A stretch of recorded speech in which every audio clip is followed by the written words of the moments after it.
Yine karanlık otak, yine derin düşünce.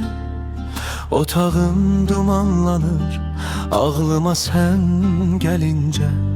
Ben özüme uzağam, seni yakın bilirəm. Kalbime sözüm geçmir, yine seni sevirəm. Belki hayallar uçur, gerçekler üze çıkır. Balaca otağımda ürək sən üçün darıxır. Ara bir pəncərəni küləkdə silkələyir. Belki o da bizim üçün qismət Allah'tan deyir. Neler çekti başımız bu dar zamanımızda. Ayrılık tohumunu septiler aramızda.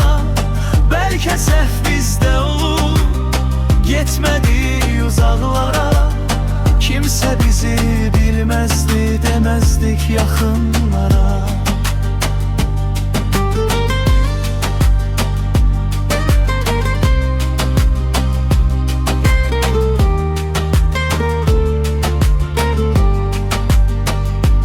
Sevginin gözü kördür, görmeyir heç ne gözü.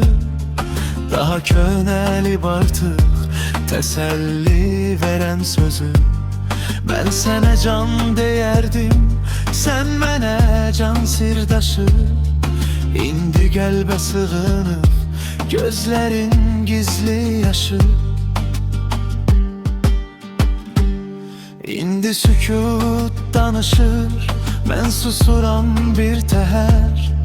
Qaranlıq otağında açılmır nurlu səhər.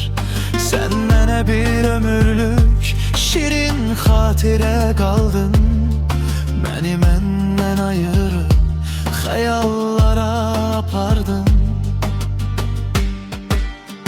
Neler çekti başımız bu dar zamanımızda.